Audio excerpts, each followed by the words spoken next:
As I record this late Monday morning, there's actually a little bit of relief in me, and let me explain why. Because ever since David Sullivan rocked up at West Ham, he's been very keen to use his trusted people within the media to get his message out there, to control the narrative, and sometimes to threaten managers with 3 games. But he's always used the media. And whether you like it or not, put that to one side for a second, it does keep fans informed. We're in the loop. We know what's going on. We know what they're thinking. We kind of get the vibe from the club in regards to things. Now, sometimes Sullivan will go to ground and he is unresponsive, but generally he will reply to certain people within the media world, and as fans, we're kept up to date as to what's going on. Now, we might not like what's going on, and we might not like his methods of communication, but I think generally we get the gist of what the West Ham board are thinking. Now, despite all that, earlier on this season, naive me was a little bit surprised at how ugly and how quickly this turned in the media game at West Ham United, and how quickly the blame game started. And it actually began with Tim Steidten, allegedly, who contacted his trusted sources, who are different to David Sullivan's trusted sources. And the message very much came out pretty quick that, whoa, this was not my guy. This is not the guy I wanted. This is the guy that the board wanted, not me. I wanted someone else, but we couldn't get him. And it felt like Sullivan was backing off the appointment of Lopetegui very early on this season, despite going on TNT Sports and smiling and saying, oh, yeah, Lopetegui, he's the man. This is the guy I wanted. I was very impressed when I met him. He said all the right things. But what other people were saying, it felt like they were saying on his behalf, was something completely different. And as a result, David Sullivan was obviously contacted and said, hey, have you seen what allegedly your technical director's been saying? And Sullivan was very keen to pull Tim Steidten back into and say, no. This was a group decision. The whole board, including Tim Steidten, all agreed that Lopetegui was the best candidate to replace David Moyes. Then in the same week, we had the message from Lopetegui's favourite Spanish journalist say, whoa, look beyond the dugout. Left it very cryptical, but I guess that was the point, because it might not even mean anything. You're just putting something out there to defend Lopetegui. It got very ugly. Off the back of the defeat to Spurs and then the back of the defeat to Nottingham Forest, on the Mondays, I've been braced for impact. I've been, right, okay, there's a car crash on the horizon at West Ham. Who's going to blink first? Is it going to be Tim Steidten? Is it going to be Lopetegui? Or is it going to be David Sullivan? One of them are going to open their gob, and before you know it, fingers are going to get pointed. Because Steiden's always been a little bit sneaky when it comes to the online media world. I think since he's come to West Ham, as soon as he got linked to Liverpool, suddenly he was contactable. Barely did any interviews. Bang, gets linked to Liverpool, and there he is. Suddenly, oh yeah, I'm flattered. I'm at West Ham, come on, you Irish. Until Liverpool ring up, then suddenly it's not, you'll never walk alone and all that. So Steiden's got his contacts. This guy is not stupid. He will know the lay of the land, and he will know how to play the game. Lopetegui, as we've seen with Wolves, has got his Spanish journalist waiting for anything that needs to be revealed or whatever. This guy is ready to do it. We've seen it. He sat in the training ground on a pre-season with Wolves, giving an interview about the club, slagging the club off while he was the manager. Then we've got David Sullivan. Enough said.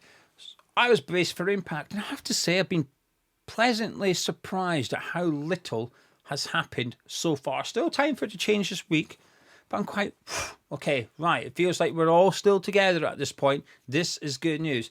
Now, there has been an update from, I believe it's from David Sullivan, which we'll get to in a second. Before we do that, can you please subscribe if you're new to the Hammers Chat YouTube channel, and also drop a like on the video as well by clicking the thumbs up. And here's the update which came via Sean. Now, Sean has very good contacts at West Ham and has a very good response rate from people within the club at West Ham. He's a really good person for information, is Sean.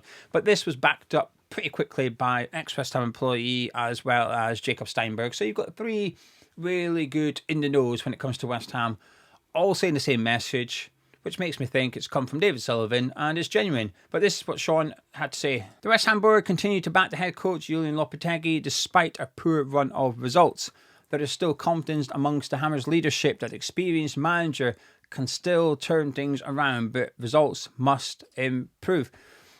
Now, the reason I want to stress that's come from David Sullivan is for 2 things. One, to give authenticity to that quote and why it's important. But also, secondly, and this is what I'm going to discuss a little bit,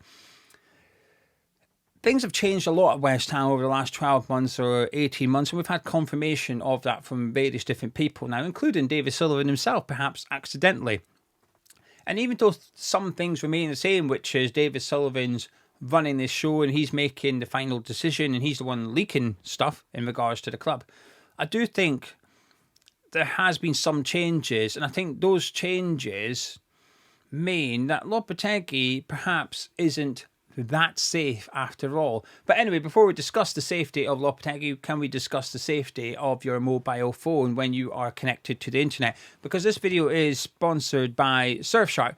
Now, when you connect your phone to the internet, let's say you go around to your friend's house, you connect to their Wi-Fi, you lock your phone, you put your phone in your pocket, but you're still connected to the internet. Surfshark VPN still protects your phone while you're connected to a host of different networks, including public Wi-Fi. So even if you go to a hotel for the night, you connect to their Wi-Fi, you lock your phone, you're still connected to that Wi-Fi, even though you're not using your device.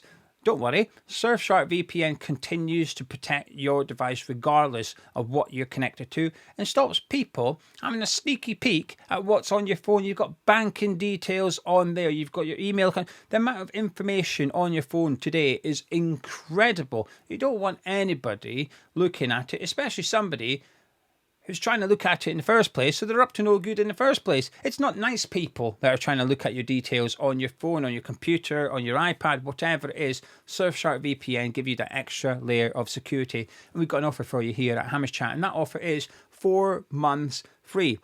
So when you sign up, go to surfshark.com/Hamish Chat. The link's in the description below, but you have to go to that URL. You will get 4 months free for your subscription.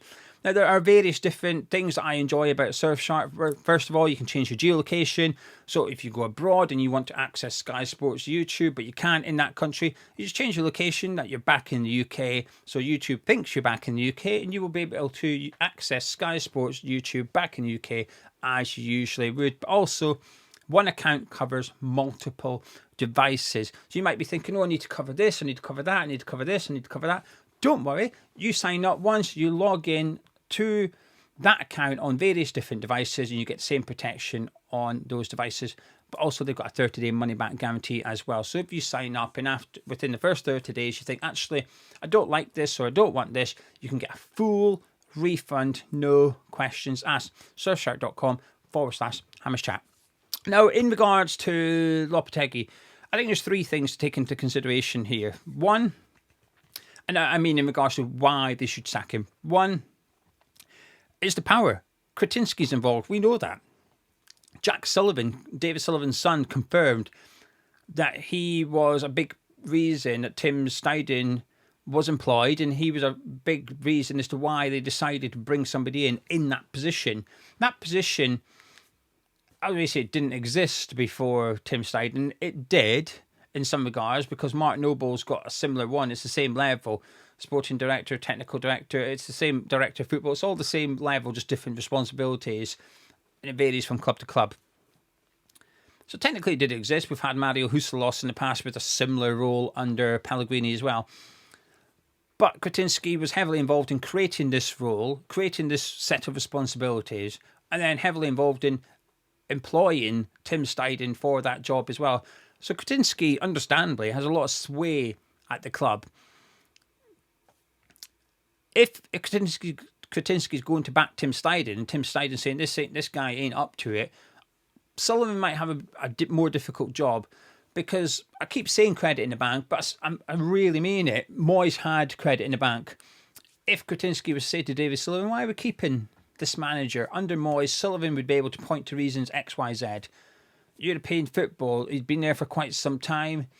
There was reasons to keep David Moyes, and I understand when people say, whoa, this is why he should have got the sack. But the thing is, he didn't get the sack, and he ended up proving Sullivan right, I think, which is a 9th place finish in 2 quarterfinals last season. It wasn't the worst season, and the football might not have been great, but in terms of results, it was a okay/good season for West Ham. If we were to have that season under Lopetegui today, I would suggest it's been a good season. But those reasons that were there for Moyes are no longer there for Lopetegui. There isn't any. There's no evidence, whether it's what he's done at West Ham, what he's done at Wolves. There's very little evidence say, well, actually, this is why we should keep Lopetegui. Because I don't think saying, well, actually, won the Europa League with Sevilla, I don't think that's cutting it. There's no credit in the bank for Lopetegui. So if Kretinsky's getting more involved, if Tim Steidten has a form of power at the club in terms of responsibility, if he's not keen on Lopetegui, I just feel like the dynamic of the boardroom has shifted somewhat. So when Sean had put up that tweet and said the boards, the leadership of the club or whatever are behind him, I think, I'm not sure about that. I think that means David Sullivan is behind Lopetegui. Because Sullivan could speak on behalf of Kretinsky and Steidten and whatever, but I don't think he would. I think when Sullivan says this is what we think, I think this is what Sullivan thinks. So if it's the board are 100% behind Lopetegui, I don't believe that. I believe David Sullivan is 100% behind Lopetegui. It doesn't mean the rest of them are. And that's why I think he could get sacked if they decide to pull the trigger. And remember, before Kretinsky, before Tim Steidten, David Sullivan sacked Manuel Pellegrini. He sacked Slaven Bilic, both of them both in December time as well. He is willing to pull the trigger if he has to. But Moyes just had that credit in the bank, which Lopetegui just does not have. Moving on into the fixtures, and this is why I think it's important a decision is made soon. If they're going to sack him, it has to be made soon. We've got Everton at the weekend, and after that we've got an international break. And then after the international break, this is what's on the horizon. We have got a lot of fixtures. We're playing I'm not even talking about the difficulty of fixtures here. I'm just talking about the quantity of fixtures in terms of giving the new person time to come in and change things and get ready. After the international break, we play Newcastle. Then we've got a week later, we've got Arsenal. Then during the week, we've got Leicester, followed by Wolves a week after Arsenal. 2 weeks after Arsenal, sorry. Then we've got Bournemouth a week after that. Then at that weekend, we've got Brighton. Then Boxing Day during the week, we've got Southampton. Following weekend, we've got Liverpool. Following weekend, we've got Man City. There is a lot of games there. So from the international break all the way up to the start of January, what's that? 9 games. That is a lot of football. If you stick with Lopetegui and you decide to sack him during that period of fixtures, you guys got to come in and hit the ground running. He absolutely has to. There's no give him a few games to get. No, there's no games. You don't have time to settle in. You've got to get us up and running.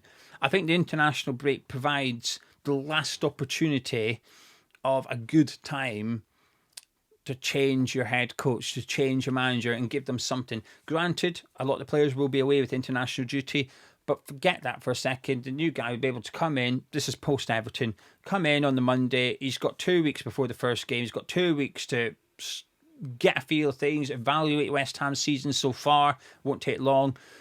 My point is, I just think the international break is the right time to change the manager. You wait until after the international break.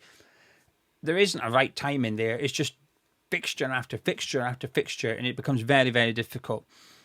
The one thing that does make me a little bit concerned, all this PSR talk, you would have seen it during the week in regards to January transfer window at West Ham are at their limit. We've got no money to spend, and we hear it all the time. But let's be fair, we did spend a lot of money in the summer.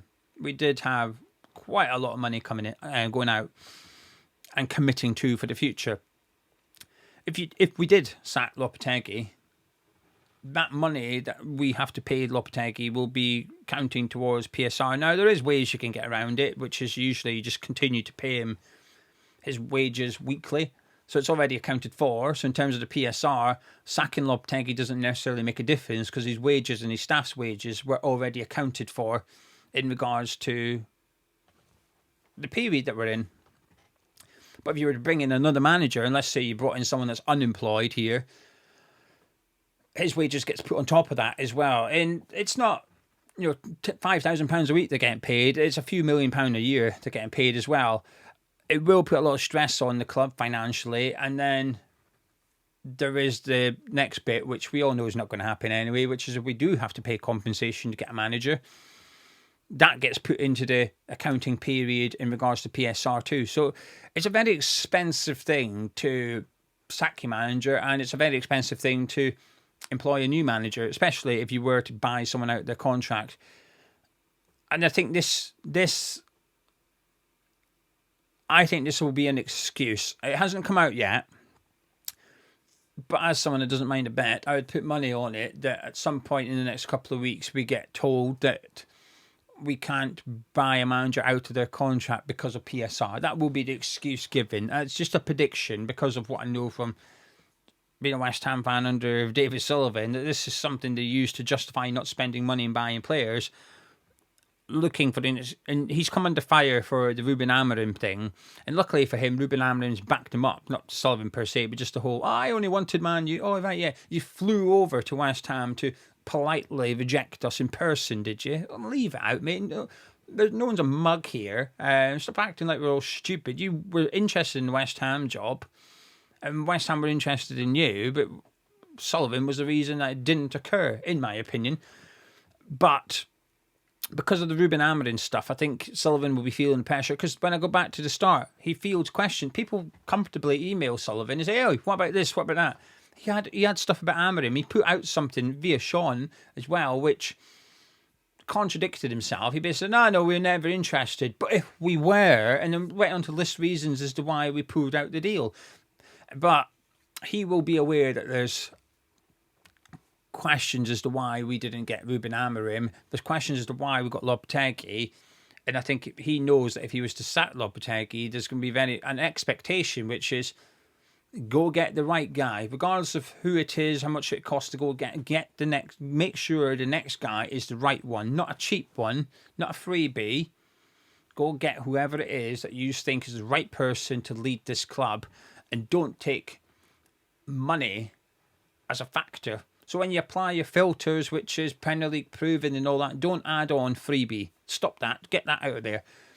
And I think a reason as to why they won't do that is what we will get told is that PSR is a bit of a factor for West Ham. So when I seen it during the week, we can't spend in January because of PSR. Oh, here we go. This is I felt like it was teeing us up for reasons as to why we can't sack Lopetegui / pay a new manager out of his contract. But there is ways of doing it. Obviously, if we were to sell a player in the January transfer window, that would help that aspect out to some extent.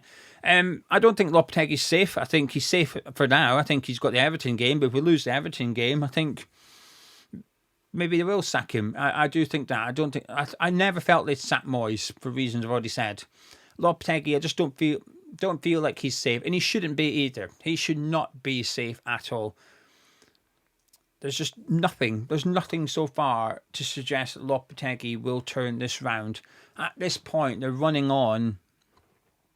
Do you know when you're driving your car and the petrol gauge goes down to 0, and you know you've got some petrol, but you don't really know how much petrol you've got before you get to the station.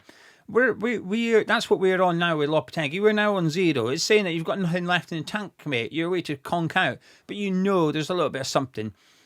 You're basically running on fumes. I think that's what they're doing with Lopetegui now. There's no evidence that he's going to make it to the station. It's just praying that there's enough to just do something in order to get there. That's how I think we are. That's the situation I feel we are in with Lopetegui. It's about one game away from being inevitable that he gets sacked. And if he beats Everton, he might do, because let's face it, Everton are stinky. In terms of a fixture, Everton at home is possibly the one you want, bar Southampton, for example. But you know what I mean? If you could pick 3 fixtures that you have to win it, Everton at home would certainly be in consideration for that one. He's got a good fixture to get a win. But if he doesn't, he's got to... I don't think he's safe. Anyway, there you go. That's my mutterings for Monday. If you've enjoyed it, please do drop a like on the video. Subscribe to Hammer's Chat. I'll be back tomorrow with a podcast with Frankie. So we'll see what Frankie's saying about the Lopetegui situation as well. And there might be some media stuff between now and then. I'm sure someone will leak something somewhere. But results must improve. I'm not confident they will. And if they don't, I think he might get the boot. But the problem is the timing. Everton is the last game before the international break. And the international break, I think, is the last good time to sack a manager. Because after that, you're sacking a manager and trying to bring somebody in what is a very congested period for games. And talk about not ideal. Give Lopetegui time. It's not an ideal. He needs time to settle. Well, he's had 6 months, in my opinion. But the new guy, he won't even get 6 days.